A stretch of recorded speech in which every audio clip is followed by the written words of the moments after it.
Hey, welcome to 23 Degrees Sideways. Hopefully the wind will stay died down long enough for me to actually do this video. I'm going to try to make this one relatively short, so get ready for that 30-minute ride. Not really. There's a storm rolling in. Going to hit the Gulf.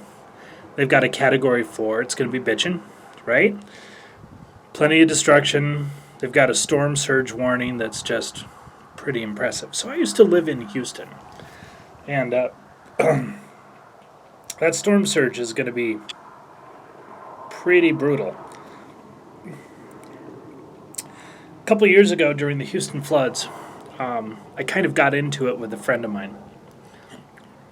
Smart guy, just like brutally intelligent. I've known some very smart people, like off the charts smart, and he's easily in the top 5 for just pure actual intelligence. Again, not always terribly wise, and sometimes a little narrow and attached. And he argues that bottled water is not a necessity. So, in a extremely snarky tone of voice, I'm going to tell you that if you live in Houston or on the coast between Louisiana and Galveston or whatever, Corpus, and you're getting a 20-foot wall of water, 20 feet, go look at the roof of your house and then look up past the roof of your house. Remember, when that thing hits and you're flooded out, just drink out of your bathtub. Bottled water's not a necessity. So there is a point to this video, okay? There's some snark to this because at most of the people, so America in general responds incredibly well to disasters. We are literally the shining city on a hill when it comes to responding to our own country or even other countries with disasters. You get it into our attention that there's a disaster, and we just we do all sorts of crazy things. We had you had the Cajun Navy with Houston. People, like everybody who could fill up a gas tank and get the 6 cylinders in their 8-cylinder truck to run, took their bass boat, their fishing boat, their whatever boat to Houston and started rescuing people. And it was pretty awesome, and it was amazing. And then there was actually a backlash from the mainstream media, the left, because this was bad. This wasn't properly executed according to the Obama plan. It was actually kind of a shit show. Like the way it was responded to was really negative. But for all the good stuff that happens, people are running water trucks. People are literally towing barbecues, boats and barbecues. And there's cookouts, and everyone's literally turned a disaster into a party for everybody. It was amazing. Well, there's always a couple of shitty people. Okay? And in this case, what that meant was that there were some people who were scalping water. Profiteering, literally like a couple dollars for the small bottles, the 25-cent bottles, literally $2-3, and that's bad. And I argued that there are actually laws about that, but this friend of mine informed me in rather strong terms. We had kind of an argument about that. He's from tornado country, and I'm from mostly the desert Southwest. So we both have some different views. Again, I've lived through a couple hurricanes. I've lived through some floods. Lived in Texas, lived in Virginia, lived in Iceland for that matter. But his attitude is based on the idea that no matter what natural disaster happens, the water in your toilet tank is clean, and the water in your bathtub, because you filled it up, is clean.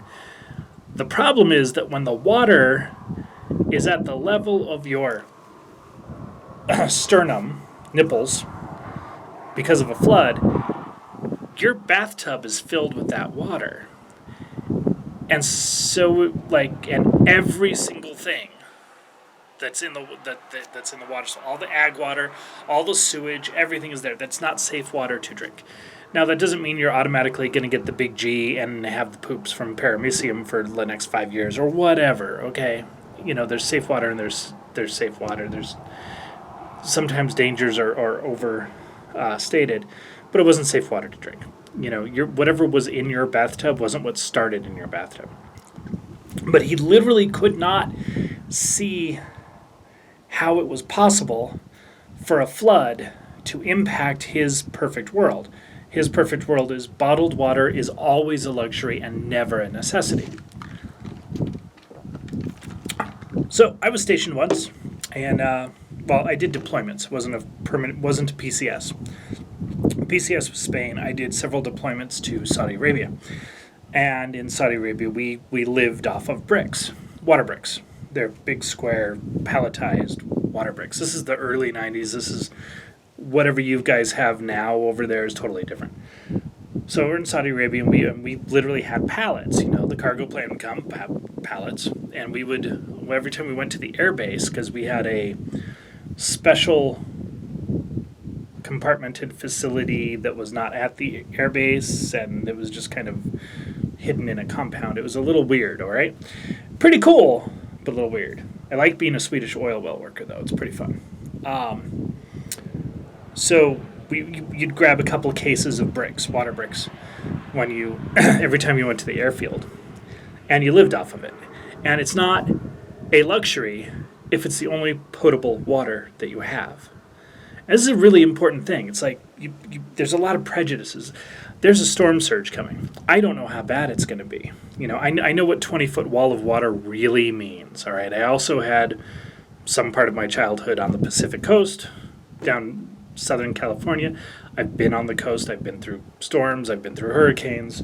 20-foot wall of water doesn't stay a 20-foot wall of water. 20-foot storm surge is not actually a straight up and down wall of water. It's not disaster movie stuff. But it will flood the shit out of your house all the way up to the roof, right? So I don't know what you're actually going to get. The problem with this is you've got a Category 4 that is spread across the entire Gulf. So your storm surge is not narrowed down, and there's tidal effects, and who knows what's actually going to happen. Be careful. Get away from the low ground. And, I've got friends in Florida who are like, yeah, whatever. They're having barbecues. They're like, yep, we're going to have barbecue. It's hurricane. Okay. But, if you're in Corpus Christi, you might want to not hang out on the beach, see if you can find a place that's 20 feet above sea level. If you're in Houston, drinking in the Montrose might be fun, but maybe you should head up for the Heights just for one party or two. They still play the Celtic music up there in the Heights. That'd be cool. So be careful. Don't overdo the hype. There's always overhype. It's not going to be a disaster movie wall of water, but there's going to be damage. Think about what the necessities are. If you're not in the area, think about what those necessities might be. This is always a good time to think about it. What's coming next? When is bottled water not a luxury for you? Do you have a couple cases in the closet? Maybe you should. Make a little space for it. Just remember, you can't take your bathtub with you. Stay sideways.